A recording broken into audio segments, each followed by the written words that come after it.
ঢাকা ১৭ ও বগুড়া ৬ আসনে বিজয়ী হয়েছেন বিএনপির চেয়ারম্যান তারেক রহমান। রাজধানীর গুলশানে বিএনপির নির্বাচন পরিচালনা কার্যালয়ে সংবাদ সম্মেলনে কমিটির মুখপাত্র মাহাদি আমিন অভিযোগ করেন, কিছু আসনে বিশেষ ব্যক্তিকে জয়ী করতে ইলেকশন ইঞ্জিনিয়ারিং করা হয়েছে।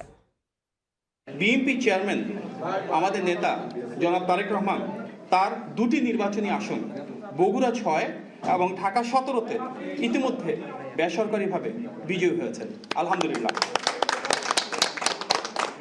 আপনারা আরও অবগত আছেন যে গতকাল রাত থেকে আমাদের রাজনৈতিক প্রতিপক্ষ বিভিন্ন ধরনের কারচুপি, জালিয়াতি, কেন্দ্র দখলসহ নানা অপরাধে সম্পৃক্ত ছিল। তারপরও জনগণের আন্তরিক ভালোবাসা ও সমর্থনে আমরা দেখেছি ধানের শীষের প্রার্থীরা বিপুল সংখ্যক আসনে বড় ব্যবধানে এগিয়ে রয়েছেন। অনেকে এর মাঝে বেসরকারিভাবে নির্বাচিত হয়েছেন। জনগণের ভালোবাসায় সিক্ত দল বিএনপি ইনশাল্লাহ জনসমর্থন নিয়ে 2/3 বেশি আসনে বিজয়ী হয়ে সরকার গঠন করবে। আপনারা নিশ্চয়ই দেখেছেন আজকেও দেশ জুড়ে বিভিন্ন জায়গায় অনেক ধরনের কারচুপি, জালিয়াতি এবং সহিংসতার ঘটনা ঘটেছে। বিশেষভাবে নির্দিষ্ট কিছু আসনে নির্দিষ্ট কিছু প্রার্থীকে বিজয়ী করে আনার জন্য এক ধরনের ইলেকশন ইঞ্জিনিয়ারিং আজকে হয়েছে। এটা বিশ্বাস করার যথেষ্ট কারণ রয়েছে আমাদের হাতে।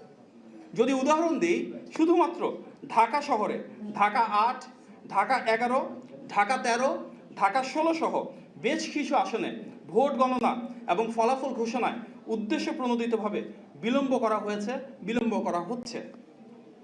বিএনপি কিংবা ধানের শীষের বিপুল ব্যবধানে অপ্রতিরোধ্য যে বিজয়, সেই বিজয়ের ব্যবধানটাকে কমিয়ে আনার জন্য একটি নির্দিষ্ট রাজনৈতিক দল অপপ্রচার এবং নির্বাচনী আচরণবিধির লঙ্ঘন করেছে।